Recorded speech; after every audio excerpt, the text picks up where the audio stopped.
2023 buy lows for your dynasty roster. Now, before we get into it, I want to just say the purpose of these buy lows are not if you are a championship contender. You might be a middle of the pack team, you might be struggling, maybe you're rebuilding, you're just not quite there yet. A lot of times I see people ask me, my team looks like this and I want this guy. And you know what? Yeah, you should want Justin Jefferson and Josh Allen and Jamar Chase. You should want those guys, but you're not there yet. Sometimes when you overpay for players like that, it does nothing but a detriment to your roster. So today I got some guys here that I'm going to tell you about who I think you can get a low value. I think that they can increase in value over the course of the season, help you win games now, and you could flip them for better draft capital or better players and move on. Let's get into it. My first buy low of the 2023 season is Chicago Bears wide receiver Chase Claypool. All right, don't hate me. He had his worst season as a pro, split between Pittsburgh and the Chicago Bears. 46 catches, 451 yards, and 1 touchdown. But look, prior to that, in both seasons, over 800 yards. Another year in the system, I think is going to be beneficial for both Justin Fields and Chase Claypool. So he was acquired for a second-round pick last year by the Chicago Bears. He's going to be given a chance. He's not going to be thrown away by this front office by any means. Limited by a knee injury for the latter part of 2022. So he's going to be fully healthy, I expect, in going into the offseason. Should be fine to go there. But the wide receiver room is lacking overall. We got Chase Claypool, Equinemius St. Brown, Darnell Mooney, and Velus Jones Jr. Then we also have N'Keal Harry, Byron Pringle, and Dante Pettis. Those guys are free agents. Shake the tree on Chase Claypool. Here are some trades that I found for Chase Claypool right now. All the trades that I found are on DLF's Trade Finder. Everything that I do in this video and that we pretty much do on the Dynasty Run channel overall, 12 teams, super flex, PPR. If not, we will let you know otherwise. So Chase Claypool for Daniel Bellinger. Okay, if you're good at tight end, I do think Daniel Bellinger is going to be something. But if you're good at tight end and you want to move him for Chase Claypool, I'm absolutely fine with that. Chase Claypool and a 24 second for Calvin Ridley. If you have Calvin Ridley and you're not competing, I really like that move for you. You've held on to him for a year. You get a second round pick. You get a wide receiver that you could slot into your flex position right away. I don't hate that at all. Second round pick is huge. It's 24 second, but still, you could probably use that in the draft to move around. Value for Chase Claypool right now seems to be a second, straight up. I think in a super flex league, I would probably pay like 207, 208, one quarterback, 205, 206. Obviously, the skill positions value differently in one quarterback, but I definitely don't hate getting my hands on some Chase Claypool, getting him on my roster, seeing what he could do. Let's not forget, he was quite a high pick in a lot of leagues a few years ago when he was drafted by the Steelers. He has a better quarterback right now, I think, in fantasy than any Steelers wide receiver does. Move on to my next one, and this is free agent running back Devin Singletary. So why would I tell you to buy a free agent? You got to take a chance. He was never supposed to be the guy, but all he does is produce in Buffalo. That's it. Running back 23 in 2022. He was ahead of guys, notable guys that you paid a lot more for. Keep this in mind. A.J. Dillon, who is running back 26. Damian Pierce, running back 27. Cam Akers, running back 35. And Brian Robinson, running back 43. I'm assuming that most of these guys last year, maybe not Brian Robinson, but they would have all been valued ahead of a guy like Devin Singletary. So he has over 1,000 scrimmage yards in each of the last 2 years. And in 2022, 1,099, 2021, 1,098. 2020, 956, and 2019, 969. So you can see he's really close to just being a super productive back every single year. And then the last 2 years, eclipsing the 1,000-yard threshold. He's a solid flex play. Solid flex play. That is exactly what he is. When you put Devin Singletary into your flex spot, you know what you're getting. You're probably getting, at the very least, 8 to 10 points. So let's see some trades here. Devin Singletary for a 23 third. I love that. I will gladly give up a third-round draft pick for Devin Singletary, without a doubt. Devin Singletary for Josh Palmer. I like Josh Palmer. I'm a Josh Palmer fan. But with all the injuries that the Chargers had last year to the wide receiver position, Josh Palmer still really didn't take it and run with it. It's a little concerning to me, especially when he has an elite fantasy quarterback like Justin Herbert. So I'm fine with moving on from Josh Palmer in that situation. Look, you could always find another Josh Palmer. It's not that hard. Devin Singletary for Isaiah Hodgins. I will move Isaiah Hodgins for Devin Singletary. I know Hodgins was productive at the latter part of the season, but he could be easily replaced in this draft. Consensus seems to be a third-round draft pick, and I'm more than happy to pay a third-round draft pick for Devin Singletary. Get him on my roster, throw him in your flex spot. He's kind of a set it and forget it type guy, and there's going to be some weeks where you have to move him up into your running back 2 role. He can produce there. He definitely can. He's done it in the past. He could do it again. If he goes to a team that commits to him, maybe he goes in pairs with Dameon Pierce in Houston. You go somewhere else. Like if he went to Miami, wouldn't you love him if he was in Miami? If they don't draft a guy, they bring in Devin Singletary. Go get him now before free agency. So number 3, Commanders wide receiver Curtis Samuel. Again, keep in mind, these are buy lows. These are value guys. You're trying to move these guys, trying to get a little bit of production and then move along. Get better draft capital, get better draft picks. Curtis Samuel was a buy low from me last year. He's a buy low again because nobody seems to care about Curtis Samuel, which is fine. It's your value. So DLF's February ADP has him at wide receiver 78. Odell Beckham Jr., who did not play a single snap last year, he was not on a single roster, is wide receiver 61. Guys, what are we doing here? I understand that Odell Beckham's ceiling is certainly higher. Odell Beckham's not on a roster. Do I think Josh Gordon is a better wide receiver than Curtis Samuel? Yes, but he plays in the XFL. You need to be realistic and look at guys that are going to get you points in your fantasy team. He finished as a wide receiver 33 last year. Notable wide receivers ahead of him in ADP that finished worse are as follows. Keep in mind his ADP is 78. He finished as wide receiver 33. All right, so keep that in mind. Darius Slayton finished as wide receiver 52. His ADP is 70. Michael Gallup finished as wide receiver 66. Finished his ADP is wide receiver 52. Isaiah Hodgins finishes wide receiver 74. His ADP is wide receiver 57. Tyquan Thornton finished as wide receiver 98. His ADP is wide receiver 68. Kadarius Toney finished as wide receiver 109. His ADP is wide receiver 40. So Curtis Samuel again, ADP of 78, finishes wide receiver 33 in 2022, where he played 17 games. Played the whole season. I know injuries have been a Curtis Samuel thing in the past. 64 receptions, 656 yards, and 4 touchdowns. He also carried the ball 38 times for 187 yards and 1 touchdown. I think he's going to be a security blanket. The Commanders have already said Sam Howell may not be our quarterback of the future, but he's our quarterback for right now. I think he's a good flex play. And look, the fact of the matter is Eric Bieniemy is coming in. Eric Bieniemy is the new offensive coordinator in Washington. Sam Howell, I know he had the Baker Mayfield comps just because he looked the same. He's got a better arm than Baker Mayfield, okay? He's got mobility. He's got a good arm.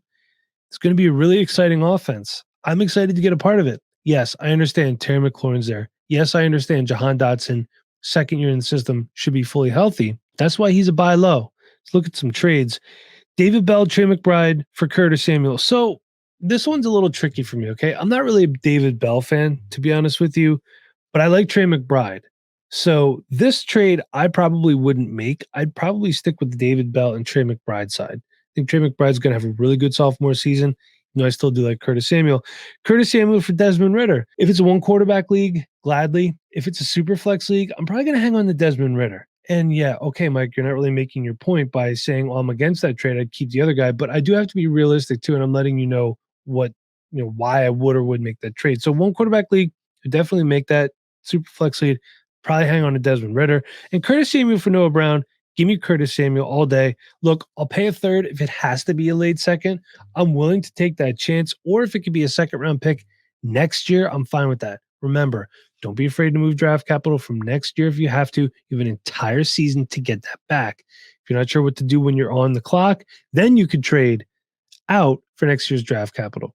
Okay, so just remember that. Tyler Algier. So in his rookie season, he very quietly ran for 1,035 yards, 3 touchdowns. He tacked on 109 yards on 16 receptions with 1 touchdown. So he was inactive week 1, and he did not play over 50% of the offensive snaps until week 5 versus Tampa Bay. He maxed out at 69% of the offensive snaps in week 18 when he ran for 24 carries, 135 yards, no touchdowns, no receptions, but he carried an entire workload.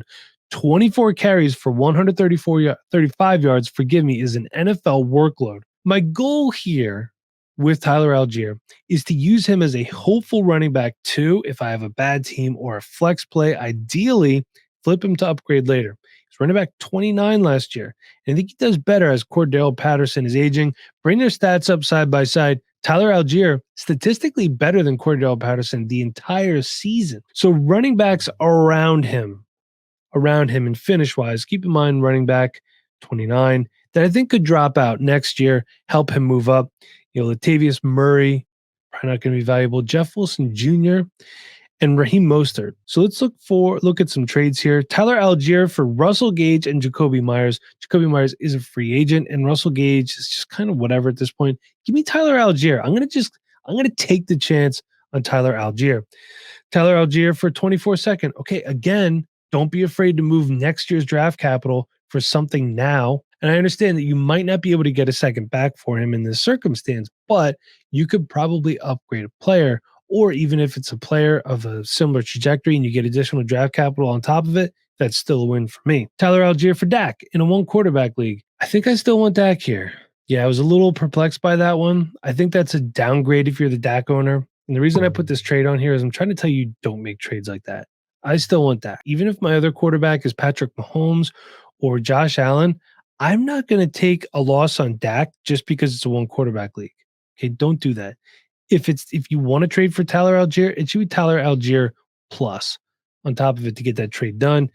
And the last one, Tyler Algier for a 23 fourth, which was the 402, and a 24-second. And I'm okay with that. Again, the 24-second comes into play, a little sweetener on top this year. I'm more than okay with that. I'm going to use that 402 to move around, hopefully move up in the draft. I don't hate the 24-second. I would try for a 23 third, to be honest with you, see if that gets it done. I'd start there and go from there. My next one, Houston Texans wide receiver John Mechie. Look, thankfully, John Mechie, apparently he's fully recovered from leukemia, missed his entire rookie season. I was really excited. I have a ton of John Mechie, so super excited to see him finally get on the field. And Houston has to get better at quarterback, right? They just have to. Mechie is going to be fully recovered. He hasn't played, so he's kind of one of those forgotten guys. And we're in the part of the offseason now where everybody loves the shiny new toys, right? Everyone's excited about these rookies coming in, but we have to realize right now, from what I'm seeing, this rookie draft class for wide receivers, it isn't as good as I thought it was going to be. I didn't think it was going to be that great, but I thought it'd be a little bit better. Seems to be some really high highs, some really low lows. There's not a ton of in between. So go get John Mechie. He's been on a team's IR, or he's maybe on a waiver wire somewhere. Go snatch him up.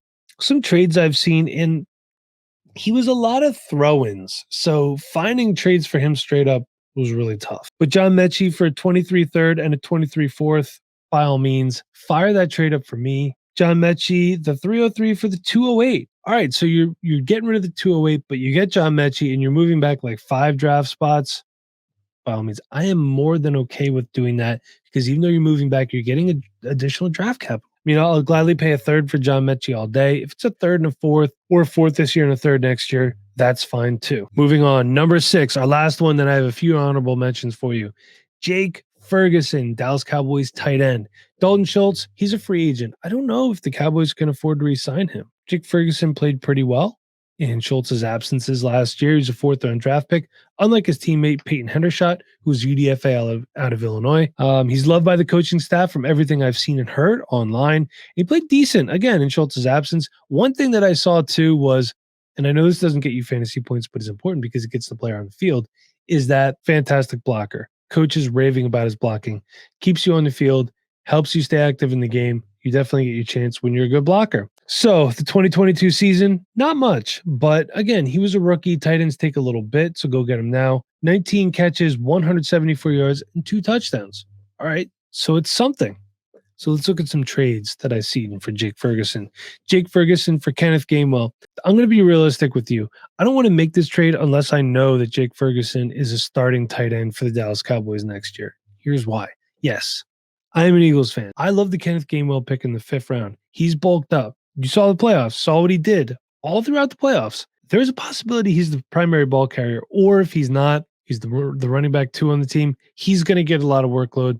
They love to throw the ball to him. So unless I know Jake Ferguson's starting tight end, I'm keeping Kenneth Gainwell here, because I think Kenneth Gainwell is going to have a huge season. Maybe not huge, but bigger than last year.